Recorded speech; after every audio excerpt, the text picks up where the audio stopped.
नमस्कार दोस्तों, स्वागत है आपका आज की बेहद बड़ी और ज़रूरी खबरों में। लेकिन खबर में आगे बढ़ने से पहले अगर आप भी गरीबों की मदद में उतरी कांग्रेस पार्टी का समर्थन करते हैं तो आप अभी इस वीडियो को लाइक कीजिए और इस लाल बटन को दबाकर चैनल को फ्री में सब्सक्राइब करके घंटी बजाइए और कमेंट में लिखें जय हिंद। रुख करते हैं पहले खबर की तरफ। गहलोत शुरू करेंगे इंदिरा रसोई स्कीम, वसुंधरा की योजना बंद करने की तैयारी। जी हां दोस्तों, सीएम गहलोत करेंगे इंदिरा रसोई योजना लॉन्च। इस योजना की लागत होगी 100 करोड़ रुपए। राजस्थान के मुख्यमंत्री अशोक गहलोत ने सोमवार को तमिलनाडु की अम्मा रसोई योजना की तर्ज पर राजस्थान में भी इंदिरा रसोई योजना लॉन्च करने का ऐलान किया। कोरोना के खिलाफ लड़ाई में जन जागरण अभियान की शुरुआत करते हुए मुख्यमंत्री अशोक गहलोत ने कहा कि राजस्थान में अब कोई भूखा नहीं सोएगा। इसके लिए हम 100 करोड़ रुपए की लागत से इंदिरा रसोई योजना लेकर आ रहे हैं। इस योजना में स्थानीय स्वयं सहायता समूह की भागीदारी से हर गरीब को खाना खिलाया जाएगा। गौरतलब है कि मुख्यमंत्री अशोक गहलोत जब से आए हैं गांधी परिवार के नाम पर योजनाओं को लॉन्च करते जा रहे हैं। राजस्थान में वसुंधरा राजे की अन्नपूर्णा रसोई योजना पहले से चल रही है, जिसमें 5 रुपए में भरपेट नाश्ता और 8 रुपए में भरपेट भोजन करवाया जाता है। यह बीजेपी सरकार की सर्वाधिक लोकप्रिय योजना है, जिसकी वजह से राजस्थान की कांग्रेस सरकार की आंख में अन्नपूर्णा रसोई योजना हमेशा चुभती रहती है। योजना की लोकप्रियता को देखते हुए मुख्यमंत्री अशोक गहलोत ने इसे बंद करने का ऐलान तो नहीं किया है, मगर कहा जा रहा है कि इस योजना के लिए लगातार बजट में कटौती की जा रही है और अब इसके नाम पर इंदिरा गांधी के नाम पर इंदिरा रसोई योजना शुरू करने का ऐलान किया है। माना जा रहा है कि अन्नपूर्णा रसोई योजना में कटौती करने की वजह से ही कोरोना के समय में गरीब लोगों को खाने के लिए भटकना पड़ा था, जिसकी वजह से सरकार की किरकिरी हुई थी। इसे देखते हुए अब सरकार इसी तरह की अपनी योजना लेकर आ रही है। वसुंधरा राजे की अन्नपूर्णा रसोई योजना में रेडी टू ईट फूड घूमने वाले गाड़ियों के जरिए दिया जाता था, मगर इंदिरा आवास योजना में एनजीओ को पैसा दिया जाएगा और वह गरीबों को खाना खिलाएंगे। रुख करते हैं अगली खबर की तरफ। सोनिया मनमोहन का सरकार पर निशाना, कोरोना चीन विवाद पर सही कदम न उठाने का आरोप। जी हां दोस्तों, कोरोना संकट और चीन सीमा विवाद पर आज कांग्रेस वर्किंग कमेटी की बैठक हो रही है। इस बैठक में कांग्रेस की अंतरिम अध्यक्ष सोनिया गांधी, पूर्व प्रधानमंत्री डॉक्टर मनमोहन सिंह, पूर्व वित्त मंत्री पी चिदम्बरम समेत कई नेता मौजूद हैं। कांग्रेस नेताओं ने मोदी सरकार पर निशाना साधा है। सोनिया गांधी ने कहा कि भारत आज एक भयानक आर्थिक संकट, महामारी और अब चीन के साथ लाइन ऑफ एक्चुअल कंट्रोल पर विवाद के कारण संकट की चपेट में है। हर संकट का कारण भारतीय जनता पार्टी नीति एनडीए सरकार का कुप्रबंधन और इसकी गलत नीतियों है। आर्थिक पैकेज पर उठाए सवाल।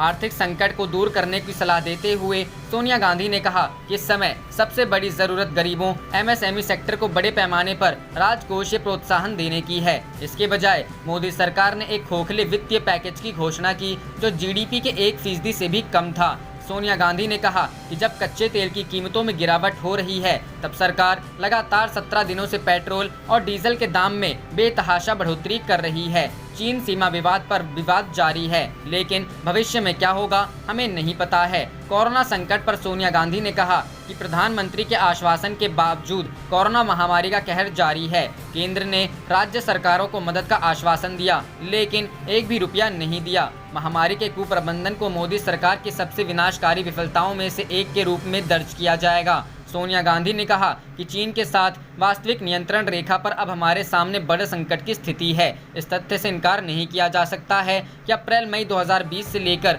अब तक चीनी सेना ने पैंगोंग त्सो झील क्षेत्र और गलवान घाटी, लद्दाख में हमारी सीमा में घुसपैठ की है। अपने चरित्र के अनुरूप सरकार सच्चाई से मुंह मोड़ रही है। रुख करते हैं अगली खबर की तरफ। पेट्रोल डीजल की कीमतों में लगातार 17वें दिन इजाफा। भोपाल में पेट्रोल 87 रुपए पर लीटर के पार। जी हां दोस्तों, भारत में लगातार ईंधन के दाम बढ़ते जा रहे हैं और अब ये चिंता का विषय बन गया है। 5 नहीं, 10 नहीं, 17वें दिन लगातार पेट्रोल और डीजल की कीमतों में इजाफा किया गया है, जिसमें प्रति लीटर पेट्रोल की कीमत 20 पैसा और डीजल के प्रति लीटर कीमत लगभग 55 पैसा बढ़ाई गई है। दिल्ली में आज पेट्रोल 89.76 रुपए प्रति लीटर की दर से बिक रहा है। वहीं डीजल की कीमत 89.40 रुपए प्रति लीटर की दर की गई है। ऑयल कंपनियों ने देश भर पर छाए कोरोना वायरस संकट के बाद लगभग 82 दिनों तक ईंधन की कीमतों में कोई इजाफा नहीं किया था, लेकिन अब पिछले 17 17 दिनों से ये कंपनियां लगातार ईंधन के दाम में बढ़ोतरी किए जा रही हैं। बता दें कि बीते 17 दिन में पेट्रोल की कीमत में 8.50 रुपए लीटर बढ़ोतरी की गई है। वहीं डीजल की कीमत में 9.77 रुपए प्रति लीटर इजाफा किया गया है। मुंबई में पेट्रोल की कीमत 18 पैसा बढ़ी है, वहीं डीजल की कीमतों में 52 पैसे का इजाफा हुआ है। इस बढ़ोतरी के बाद आज पेट्रोल की कीमत 86.54 रुपए लीटर और डीजल की प्रति लीटर कीमत 77.76 रुपए कर दी गई है। कोलकाता में भी पेट्रोल की कीमत 18 पैसा बढ़ाकर 81.45 रुपए प्रति लीटर कर दी गई है और डीजल की कीमतों में 49 पैसा बढ़ोतरी हुई है, जिसके बाद इसकी कीमत 74.63 रुपए प्रति लीटर हो गई है। चेन्नई की बात करें तो पेट्रोल की कीमत 17 पैसा बढ़ी है और डीजल की कीमत 47 पैसा बढ़ी है, जिसके बाद इन दोनों की कीमत क्रमशः 83.4 रुपए और 76.77 रुपए प्रति लीटर हो गई है। रुख करते हैं अगली खबर की तरफ। क्या चीन का जमीन पर कब्जा? राजीव गांधी की खींची तस्वीर को जारी कर राहुल गांधी ने पूछा सवाल। जी हां दोस्तों, कांग्रेस के पूर्व अध्यक्ष राहुल गांधी ने लद्दाख में जारी गतिरोध को लेकर एक बार फिर मोदी सरकार को निशाने पर लिया है। इस बार उन्होंने एक तस्वीर के जरिए सरकार से सवाल किया कि क्या भारतीय जमीन पर चीन ने कब्जा किया है। राहुल गांधी ने पूर्व प्रधानमंत्री एवं अपने पिता राजीव गांधी द्वारा लद्दाख के पैंगोंग त्सो झील की ली गई एक तस्वीर ट्विटर पर साझा करते हुए कहा कि चीनी आक्रमण के खिलाफ हम एकजुट खड़े हैं। उन्होंने सवाल किया कि क्या भारतीय जमीन पर चीन ने कब्जा किया है। गलवान घाटी में चीन और भारत के सैनिकों के बीच पिछले दिनों हुई हिंसक झड़प के बाद से गांधी और कांग्रेस पार्टी सरकार से लगातार यह सवाल कर रही है कि चीन ने कितने क्षेत्र पर कब्जा किया है। पार्टी झड़प से पहले से भी यह सवाल पूछती रही है। रुख करते हैं अगली खबर की तरफ। दिल्ली, बिहार समेत भारत के ज्यादातर राज्यों में भारी बारिश का दौर शुरू, जाने कब तक बरसेंगे बादल। जी हां दोस्तों, पिछले कई दिनों से मौसम बिगड़ा हुआ है। मौसम विभाग की तरफ से भी काफी दिनों से मौसम बिगड़ने की चेतावनी जारी की जा रही है। अब जहां कई राज्यों में तेज बारिश हो भी रही है, तो देश के बाकी राज्यों में भी जल्द बारिश होने का पूर्वानुमान लगाया गया है। भारत मौसम विज्ञान विभाग ने आने वाले दिनों में हिमाचल प्रदेश, उत्तराखंड, उत्तर प्रदेश, पूर्वी राजस्थान, पश्चिम मध्य प्रदेश, बिहार, उप हिमालय, पश्चिम बंगाल, सिक्किम, अरुणाचल प्रदेश, असम, मेघालय और नागालैंड, मणिपुर, मिजोरम, त्रिपुरा के लिए भारी बारिश का अलर्ट जारी किया गया है। जम्मू कश्मीर, लद्दाख, गिलगित बाल्टिस्तान, मुजफ्फराबाद, पंजाब, हरियाणा, चंडीगढ़, दिल्ली, पश्चिम राजस्थान, गुजरात क्षेत्र, तटीय कर्नाटक, केरल, माहे, लक्षद्वीप, छत्तीसगढ़ और झारखंड के लिए भी भारी बारिश का अलर्ट जारी किया गया है। मौसम विभाग ने यह चेतावनी आने वाले 5 दिनों के जारी की है। इससे उम्मीद लगाई जा सकती है देश के ज्यादातर हिस्सों में कई दिनों तक लगातार बारिश हो सकती है। वहीं समाचार एजेंसी एएनआई द्वारा मध्य प्रदेश के भोपाल और बिहार के पटना से भारी बारिश की तस्वीरें साझा की गई हैं।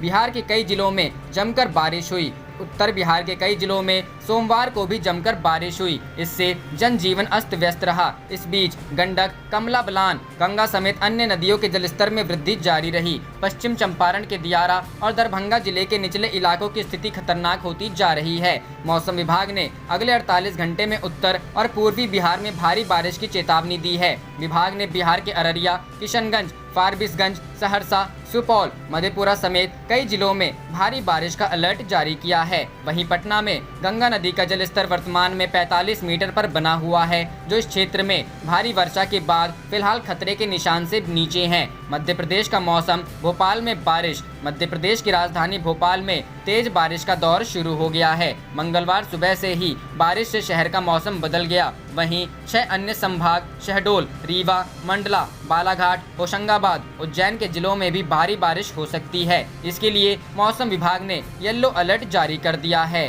रुख करते हैं अगली खबर की तरफ। 2022 में फिर परचम लहराएगी सपा, अखिलेश यादव बनेंगे मुख्यमंत्री। जी हां दोस्तों, समाजवादी पार्टी के राष्ट्रीय अध्यक्ष अखिलेश यादव आगामी पंचायत और एमएलसी चुनाव से पहले संगठन को मजबूत करने में जुट गए हैं। सपा प्रमुख अखिलेश यादव ने जयवीर सिंह यादव को मुरादाबाद की कमान सौंपी है। जयवीर सिंह यादव के जिला अध्यक्ष बनने के बाद यादव समाज ने उनका जोरदार स्वागत किया। इस दौरान सपा जिला अध्यक्ष जयवीर सिंह यादव ने कहा कि वो सबको साथ लेकर जिले में पार्टी को मजबूत करेंगे करेंगे और आगामी चुनावों में पार्टी परचम लहराएगी। इसके साथ ही उन्होंने कहा कि 2022 में एक बार फिर प्रदेश में सपा की सरकार बनेगी और अखिलेश यादव फिर से प्रदेश के मुख्यमंत्री बनेंगे। बता दें कि स्वागत कार्यक्रम में सपा के पूर्व जिला अध्यक्ष गोपाल सिंह यादव, गजेंद्र सिंह यादव, मुकेश यादव, दुर्गेश यादव, सत्यपाल यादव के साथ यादव समाज के लोग शामिल हुए। इस मौके पर नव मनोनीत जिला अध्यक्ष जयवीर सिंह को पार्टी का चुनाव चिन्ह साइकिल स्मृति चिन्ह के रूप में भेंट की गई।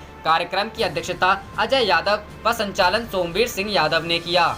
रुख करते हैं अगली खबर की तरफ। आरक्षण को छीनने की साजिश को कामयाब नहीं होने दिया जाएगा, तेजस्वी यादव। जी हां दोस्तों, नेता प्रतिपक्ष तेजस्वी यादव की अध्यक्षता में सोमवार को 10 सर्कुलर रोड आवास पर प्रदेश आरजेडी अनुसूचित जाति जनजाति प्रकोष्ठ के अधिकारी एवं आरजेडी अनुसूचित जाति जनजाति विधायकों को बैठक हुई। इस बैठक में दलित एवं पिछड़े समाज के साथ आरक्षण नियम में किए जा रहे भेदभाव की चर्चा की गई और बताया जाए कि इस भेदभाव के कारण दलित एवं पिछड़े समाज के मेधावी बच्चों को उनका अधिकार नहीं मिल पा रहा है। उन्हें इस भेदभाव एवं आरक्षण नियम के गलत प्रयोग के कारण मेडिकल, इंजीनियरिंग एवं अन्य हायर एजुकेशन में नामांकन से वंचित किया जा रहा है। बैठक में अनुसूचित जाति एवं जनजाति की विभिन्न समस्याओं पर विस्तार से चर्चा की गई। नेता प्रतिपक्ष तेजस्वी प्रसाद यादव ने कहा कि आरजेडी वंचित वर्गों के साथ किसी तरह का अन्याय नहीं होने देगी। आरक्षण के साथ हो रहा खिलवाड़ हम बर्दाश्त नहीं करेंगे। राज्य सरकार एवं केंद्र की सरकार को अवगत कराएंगे और नाइंसाफी को समाप्त कराने की पुरजोर मांग करेंगे।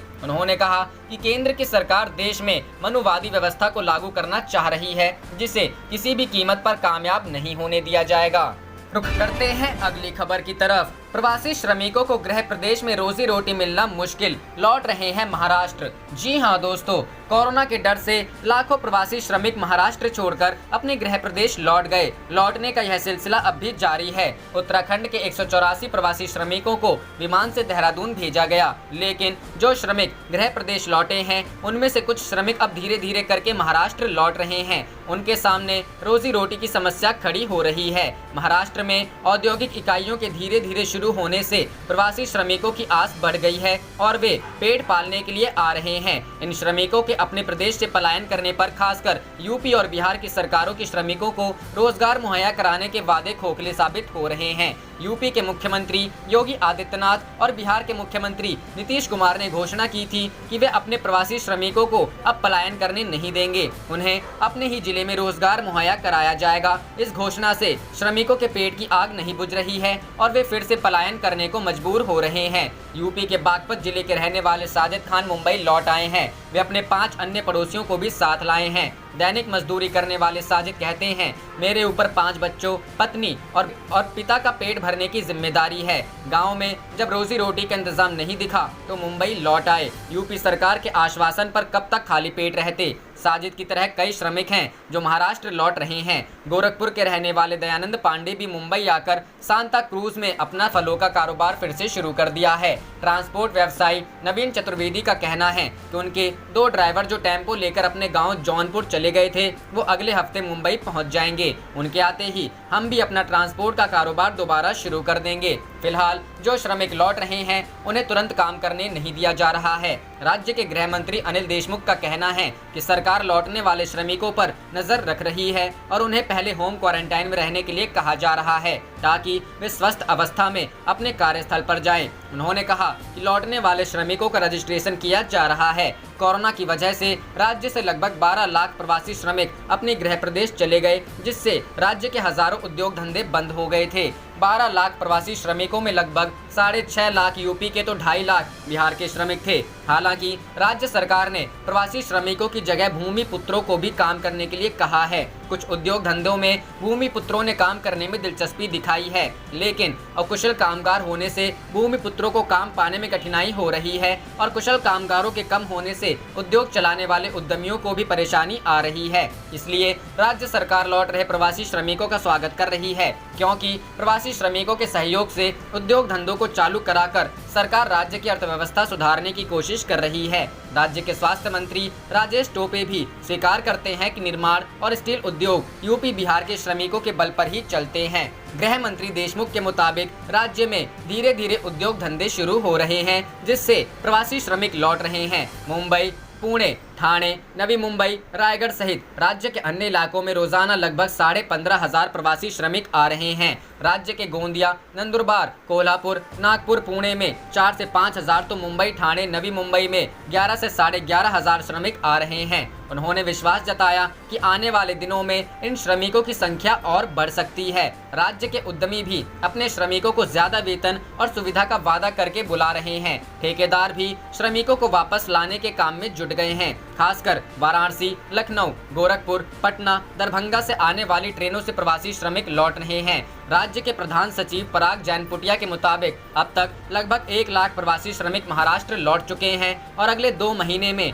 10 लाख से ज्यादा प्रवासी श्रमिकों के लौटने की संभावना है। इधर राज्य सरकार भी कोशिश कर रही है कि किसी भी उद्योग को कुशल और अकुशल श्रमिक को कमी ना हो। स्थानीय बेरोजगार युवाओं को कुशल श्रमिक बनाने के लिए उन्हें प्रशिक्षण देने का कार्यक्रम भी चलाया जा रहा है। उद्यमी स्वयं भी कुशल श्रमिक तैयार कर रहे हैं। प्रवासी श्रमिकों के गृह प्रदेश चले जाने के बाद मुंबई महानगर प्रदेश विकास प्राधिकरण के काम बंद हो गए थे। आप देख रहे थे आपका अपना चैनल जय हिंद, जय भारत।